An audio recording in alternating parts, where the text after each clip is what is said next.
समझ करके भीख मांगते थे। एक जगह दरवाजे पे एक भिखारी ने जाकर के दस्तक दी, दरवाजे खटखटाया और दरवाजा खुला तो पति पत्नी दोनों आगे, पति पीछे में, पत्नी दोनों साथ में बाहर आए। दरवाजा खुला और कहा कुछ दे दो, कुछ दे दो।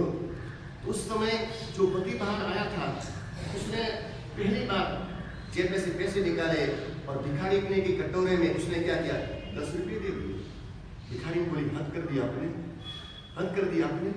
पहले आप मुझे 100 रुपये देते थे, पहले कितने, पूरे 100 रुपये देते थे, बाद में 50 पर आए, कुछ साल गुजरने के बाद 50 पे आ गए और आज तो हद हो गई। आपने देखा, उल्लंघन कर ली आपने, बिल्कुल कैसा काम कर लिया, बिल्कुल 10 दिए, ऐसा बदलाव आपने किया। कितने कंजूस बन रहे हैं आप, कितने हृदय बन रहे हैं, कितने मेरे से सपूत बन रहे हैं, कितने कंजूस बन रहे हैं। आपको पता नहीं, पहले 100 बाद में 50 और अभी 10 क्यों। तो उस समय उस आगे चले उस पति ने, उस व्यक्ति ने कहा कि देखो पहले मैं अकेला था, इसलिए 100 मेरा खर्चा कम था, बाद में मेरी शादी हो गई, शादी होने के बाद में खर्चा बढ़ा, बाद में 50, अब मेरे किन्ने में हो गए, इसलिए कहा 10। भिखारी बोली अरे कैसे तुम हो, मेरे खर्चे भी तुम्हारा परिवार चल रहा है, मेरे दान में तुम्हारा खर्चा, तुम्हारा परिवार चल रहा है। तो पुराने जमाने में देखा भिखारी भी क्या करते, आप ट्रेनों में देखा, आज भी देखेंगे आप, कोई भिखारी रहेगा, मांगने वाला रहेगा, मांगना रहेगा, भिखमंगा रहेगा, क्या करता है तो कि बोलेगा, क्या करेगा, गाना सुनाएगा, क्या करेगा, गीत गाएगा, गाना सुनाएगा। पहले पुराने समय में भाट चारनाली, प्रशंसा करने वाले, दान लेने के लिए क्या करते, प्रशंसा करते, गीत गाते, दोहे बोलते, काव्य सुनाते, कविताएं सुनाते, गीत गाते, उसके बाद में वो दान लेते थे। दान ऐसे ही लेते थे, उसे पता है, उन्हें मालूम था, उन्हें पता था मुफ्त में कभी कोई चीज नहीं ले, उन्हें मेरे पास में ऐसा कुछ भी नहीं है, मैं तो भिखमंगा हूं, मेरे पास एक पूरी बोली नहीं है, मैं क्या दे सकता हूं। सामने वाला मुझे इतना सारा दे रहा है, पेट भर के दे रहा है, हाथ भर के दे रहा है, पेट भर के मेरे सारी समस्या समाधान कर रहा है, मेरे पास ऐसा क्या है जो मैं दे सकूं, कुछ भी नहीं है। बस एक भगवान के नाम का भजन सुना दो, भगवान के नाम का दोहा सुना दो। और इसलिए भिखारी जानता था मुफ्त में कुछ नहीं लेना चाहिए, और इसलिए प्रशंसा करता था, एक गीत और लेकिन दोहा सुनाता था।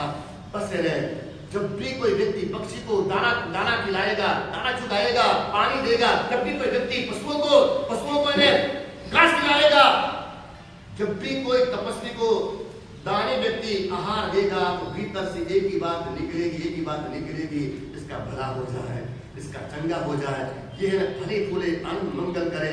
बस है ना, ये है ना, अंदर में हमेशा जो सताएगा उसके लिए बद्दुआ निकलती है, न देने वाले के प्रति तो बद्दुआ निकलती है, सताने वाले, गाली देने वाले, लात मारने वाले के लिए बद्दुआ निकलती है, लेकिन देने वाले के हमेशा क्या निकलता है, देने वाले के अंदर से दुआएं निकलती है, हमेशा क्या लगता है, अच्छी बात, अच्छे विचार निकलते हैं। और इसीलिए हमारे यहाँ पर जैन अधिक मात्रा में सुखी क्यों है, मालूम है आपको, निरोगी क्यों है, कि वो किसी की बद्दुआएं नहीं लेते, हमेशा वो दुआएं लेते हैं। पक्षियों के लिए दाने की व्यवस्था करते हैं, पानी पिलाते हैं, और पशुओं के लिए, जीवदया के लिए घास चारे आदि की व्यवस्था करते हैं। और साधु संतों को क्या करते हैं, पावने आदि में उनको आहार दान देने का है ना, प्रयास करें। इसके लिए हमारे यहाँ पर जैनों में जीवदया का, जीव रक्षा का, आहार दान का अत्यधिक महत्व ये माना गया। परंतु अभी भी हमारे जीवन के शौक या फिर जीवन शैली या फिर जमानावाद या फिर हमारे शौक या फिर हमारे स्वादिष्टता अथवा और कुछ कहो, किसी न किसी कारण से हमें इस क्षेत्र में बहुत बिछड़ते चले जा रहे हैं। दिनों दिन हमारी इसमें गिरावट होती चली जा रही है, हमारे हृदय निष्ठुर होते चले जा रहे हैं। हमें सोचते नहीं हैं, हम शौक के लिए हम कितने सारे जीवों के सहार में हिंसा में भागीदार हो रहे हैं, अपने कपड़ों के लिए, अपने घूमने फिरने के लिए, या फिर अपने खान पान के लिए, या फिर अपने आयोजनों के लिए, हमारी शादियों के लिए, हमारे शादी विवाहों के लिए, न जाने कितने प्रकार के अनिष्ट, इस प्रकार से अनिष्टता के द्वारा कई प्रकार की जीवों की हत्या के, उनके खून के, या फिर उनके है ना जीवन को खत्म करने में कहीं ना कहीं हमारे भागीदार बने, हमें हिस्सेदार बनते चले जा रहे हैं।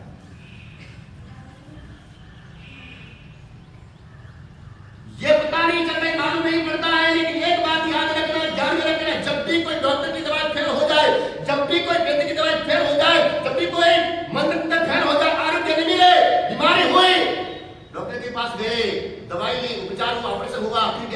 किया, व्यक्ति के पास में गए, सब कुछ किया, विचार किया, व्यवस्था की, औषधि ली, आराम न मिला तो सब जगह से निष्फल हो जाओ, फेल हो जाओ, कोई दवाई काम न लगे, कोई मंत्र तंत्र झाड़ा कोई काम न लगे, उस समय निरौषधि का आधार लेना है। निरौषधि शास्त्रों में लिखा है, निरौषधि का आचमन करो, तुम्हें आरोग्य मिलेगा। औषधि यानी क्या? औषधि की जरूरत नहीं, औषधि की जरूरत नहीं, निरौषधि उसको कहते हैं जहां औषधि की जरूरत नहीं है।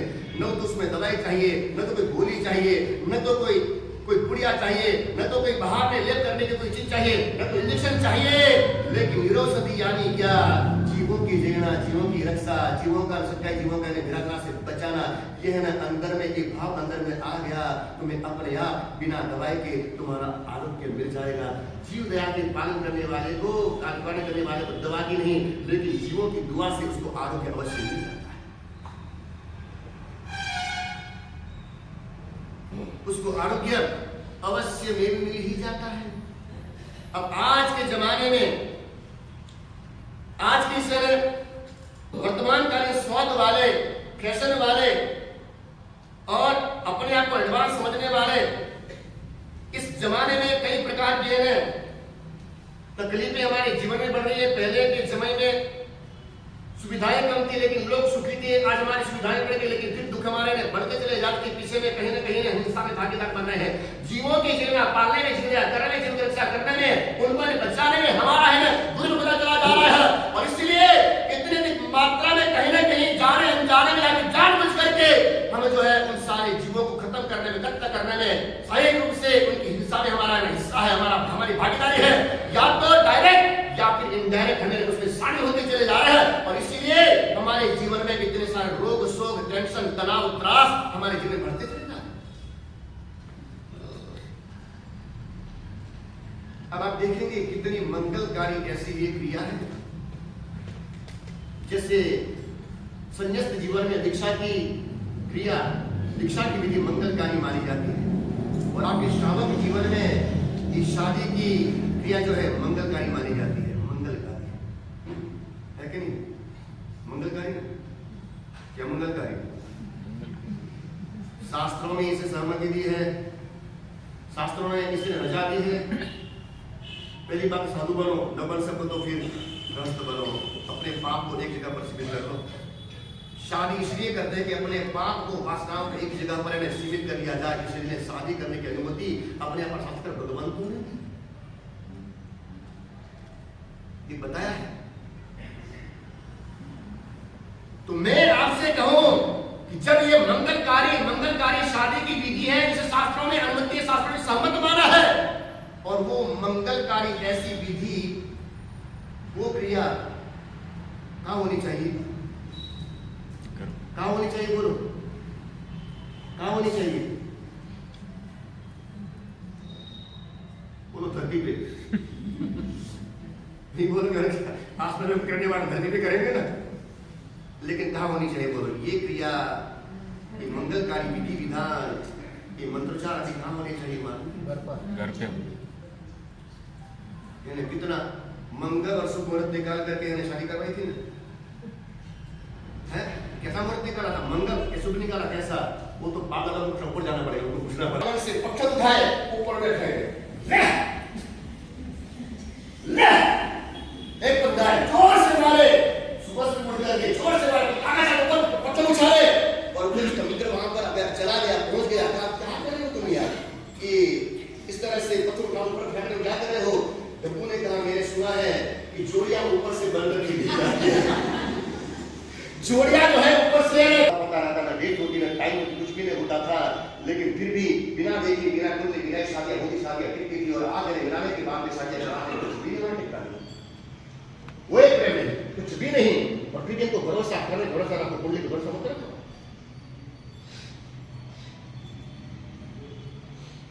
आगे नहीं, अखबार में आने वाले राशिफल को पढ़ते, राशिफल को, राशि कैसे राशि है, कुंभ राशि, मीन राशि मेरी राशि है। अरे हजारों लोग उस समय में उस दिन हजारों हजारों लाखों लोग उस दिन जन्मे हैं, और सभी के जिससे अलग होते हैं, क्यों होते हैं? एक राशि वाले यहाँ पर बहुत सारे लोग होंगे, और सभी लोगों के साथ में एक